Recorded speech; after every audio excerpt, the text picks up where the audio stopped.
Hey everybody, welcome back. It's Tanya from the Creativerie. Welcome to the second video in the Intro to Embroidery series.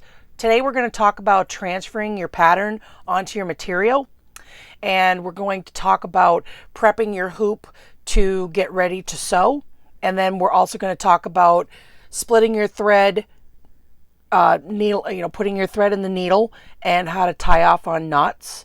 Now remember, we have a third video coming up next that will talk about some stitches that I use in my practicing. And then from there on out, any videos would be corresponding with a pattern that I am releasing, and we'll do a start from finish, okay? So today we are doing a Monstera pattern. This is what sorry about that. This is what one or the other part of this kit's going to look like. One has a back stitch and the other one features a satin stitch with couching method. I actually have this as part of a series that I do with a gift shop that I teach, For Good Vibes in Medford, Massachusetts. Shout out to them. This was just a simple pattern that I made because time was of essence. Like, I only had an hour and a half to teach a group of people how to do this in a workshop versus the 3 hours I usually have when I teach in the store. So let's get started. All you need for this method is a pen, a pencil, your material. Now I have a light box here that I purchased a couple years ago. It was probably about $24, $25. I'll throw a link in the description on the video. And otherwise, what I used to do is I used to take my pattern and I put my material over it and I'd go up to a window and trace it. You can also take a clear craft box, I guess, that would have a flat surface, and if you put a light underneath, it kind of creates a glowing effect, kind of like a light box that you can use and trace your pattern onto your fabric. Now, a couple rules of thumb.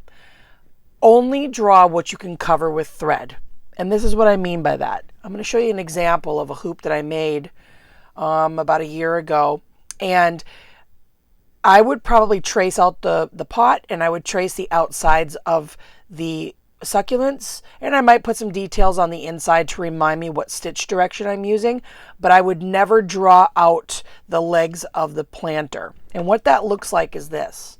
So this is exactly a replica of what I have right here. So because I know that I can absolutely cover the pot and cover the cactuses, and these are stitch directions up and down, I can eyeball the legs by coming up to one point, go across, go straight down, come back up. Okay, so that's how you can create your legs without drawing them. If you draw them, once you get your material in your hoop and you start to pull and tighten and tug, they're going to get crooked, and then you're going to be able to see the lines, okay? So again, rule of thumb, only draw what you can cover with thread. Now, yes, I'm going to cover the legs with thread, but I don't want to see the lines in there. I've just had to learn to trust myself that I could do a straight line. And sometimes you have to improvise and you use your imagination. Like, maybe I don't want that at the end. I just want a short little table, and I'm just going to go from one end to the other, go straight across, and I can eyeball it and then put some legs in there. So that's, again, rule of thumb, draw only what you can cover with thread at the time. Now, does that mean that I can't go in and draw something? Because I don't really like how this showed up. I might go in and refine those lines once I'm all tight and got everything in my hoop. I can go in because I'm going to cover it up with thread. Okay. All right. So let's move on.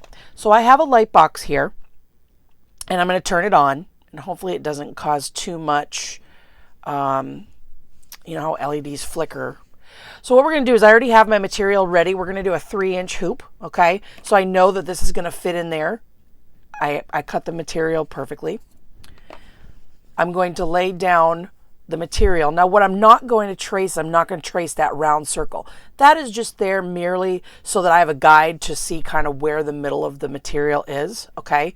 And then we're going to go ahead and trace. Now, I will trace this tail just because I do know that I'm going to cover it. Worst case scenario, if it got a little wonky, I know that I will just put 2 threads in there to cover it up. The stitch directions that you see here, we're going to start off at, so how this kind of works out is we're going to start off at maybe like a 45-degree angle, but we're going to work our way into like a 10 to 20-degree angle to give it some texture, because if you did everything in one angle, it's going to look a little funny. So that's just some of the things that you learn doing embroidery, you know, how stitches change the dimension of things. So I typically will put a stitch direction. Now this pattern will be available to you on a PDF in the description of this video for you to transfer onto material. So let's get started. So I just use a pen. I also use a pencil. I don't use anything else to transfer my patterns. It's just, I've tried a bunch of little stuff. I really just don't need it. So I just keep it simple. So here I am, very softly. And if I make a mistake, I make a mistake. I've learned to embrace the imperfection. So as long as I have my hand down, and you can tape this if you need to, but I did find that tape sometimes leaves a gummy residue on the back of the light box. So here we go. So I'm just tracing along the outside. And if I make a mistake, it's okay. I'll cover it with thread. Now I've drawn this enough that I could probably do it by heart. But this pen is perfect because it's gliding right across the material. Okay, and I'll put the stem in there. Now I don't need the stitch directions, but if you do, just to kind of keep yourself from knowing where you want to start, it's fine, because you know what? You're going to cover it. I should reiterate that you're going to cover it if you do the second version of this pattern, okay? If you're going to do this one with a satin stitch in there, you definitely can put in the stitch directions, okay? However, if you're going to do this one with the back stitch, don't put the stitch lines in there, because then they'll show. You don't need them, because all you're going to do is outline, okay? Keep those out of there if you do that. All right, so we have our pattern. I'm going to turn this off. Perfect. And I usually set it off to the side because I don't need it for anything else. All right, so I'll set the pattern aside. We now have our Monstera right there on our material. I'm going to open up the hoop. You don't have to open this all the way, okay? There's no point. Just make it enough so you can get the middle out. Lay it down. Now, you want it to be centered, but you don't want the Monstera leaf to be straight up and down. You want it to be at an angle. Now, as I lay this over, I can see where it's going to fall in my hoop, and I'm okay with where it is. It's in the middle. It's not straight up and down, so I like it. Now, one thing is, if you're right-handed or left-handed in the way you do these, this is up to you. It works either way. I tend to have a little more strength in my right hand, so I want to have this screw on this side. So I lay it over the top, and if I like it going up and down, then it's set perfectly. So I'm going to go ahead and I'm going to tighten that a little bit.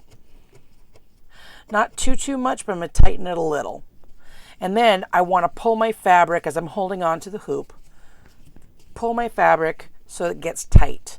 You can't work on a surface that is loose. Your stitches will not stay. Your stitches will look wonky and they won't lay flat. So it's very important. And I always say, think of a snare drum. Does that sound like a snare drum? No, obviously not, but it's like tight like one. You can actually get out of pliers if you want. I've done that from time to time, but I have broken these metal pieces off before by trying to tighten it too much, okay? So here we go. Everything looks good. Sounds pretty good. Now I will eventually cut down some of this. You want to keep, now this is what the back of my other hoops look like, okay? The reason why I do it in this gathering method is because it was just quicker. Remember, I only had like an hour and a half to teach a workshop, which is not a lot of time when you're doing embroidery, okay? This piece can be done in an hour to an hour and a half, depending on how much you pay attention to it. But this gathering method works fine, but I also teach another version with glue, okay? So, you got to make sure you keep enough material in the back. So I'm not likely to finish this with this gathering method. That is just one of those quick and easy ways to do it. But I like to cut down my fabric because I have actually like sewn into the side of the fabric, and I don't want to do that, and plus it gets in my way. I almost always glue my pieces. In fact, as a matter of fact, I do glue all of my pieces. I want to make sure that I'm leaving enough in the back to be able to pinch over and glue. Okay? So there we have it. We can get started. Now in the next video, we're actually going to get started with stitches that we have, okay? But I do want to talk about thread and threading your needle and splitting your threads. So DMC embroidery thread comes in 6 strands, okay?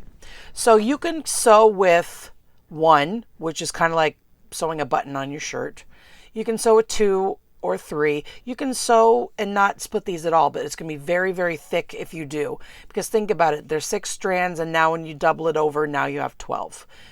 You'd have to have a pretty big needle head to get that through there, okay? But for our purposes, almost always, I split our thread. So I take the dull point of the needle, and I just wrap this over my finger. And I look.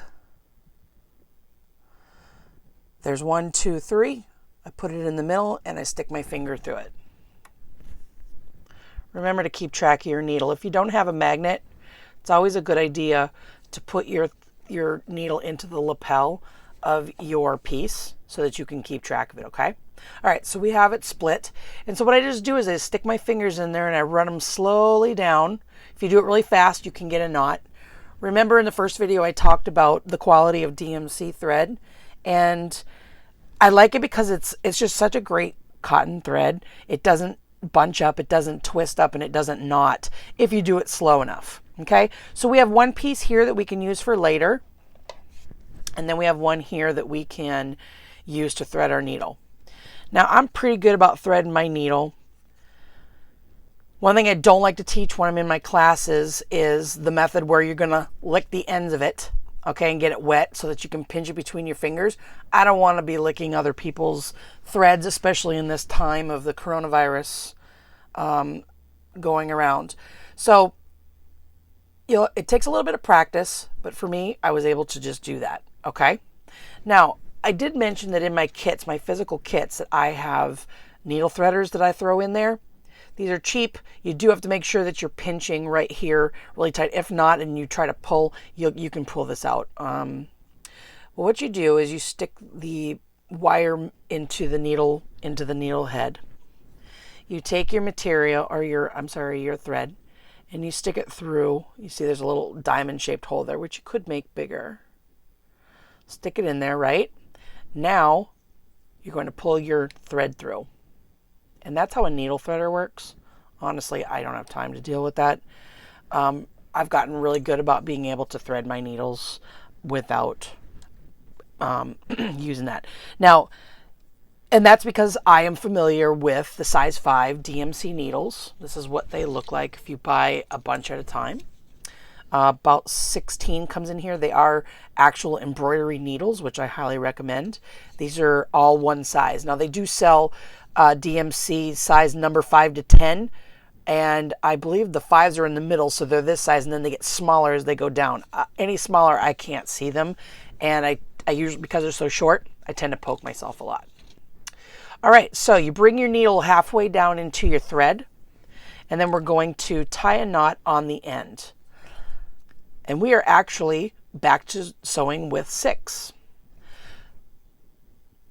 strands, but it's split into 3 so that 12 strands aren't going through, okay? So now you have a knot here. I know that probably wasn't a great version of showing you how to do a knot, but what it is, I lick my fingers, I wrap this around my finger, I roll, and then I just bring it down to a knot, just like so. And then just cut it down just a smidge. Okay? So there you have it. Now, one thing I want to talk about is when we actually get into sewing. Back in the day when my grandmother taught me how to sew, everything was you never used knots. You always brought the thread through, and as you were sewing, you would kind of cover it up. But, you know, I think that's overrated. I think knots are just fine. I have no problem with them. But I'm going to show you how to tie one off So I'm just going to go right into the middle of this just so we can see this. So let's just pretend that's a stitch, and now we're all done sewing, and I have this much thread left over to tie a knot. Now, again, thread is cheap. Remember, 50 to 60 cents per skein of thread. I always want you to remember that when you are sewing, if you're sewing and you get down to, say, 4 or 5 inches left, stop what you're doing, cut off your needle, because you need this length to be able to tie a knot. So how we're going to tie knots in the back, I learned a new way by accident, because one time I left my string so short in the back that I now just teach this way. There are plenty of ways to tie knots in the back of your hoops, and this is just the way I'm going to teach it. So I call it the sneaker knot. And what I'm doing here is I'm tying it like I'm tying my shoes. One, and then I'm going to tie a knot. And that's good. The thread will not go anywhere. It's not going to fall out. It's not going to go through the back unless you're using, a material that's way too loose. Okay, so it shouldn't be a problem. And so that's how you tie off a knot. Okay, I will actually cut that out so we can talk about this in the next video, because what we're going to do is I'm going to show you one side how to do the back stitch, and on the other side we're actually going to do a satin stitch, and then I'm going to show you how to do the couching method in the middle, and then we'll finish off the embroidery piece. I will have I almost always, if I didn't remember to say this before, I always have a cutout on some kind of a cardstock. I actually keep a template of every size that I use.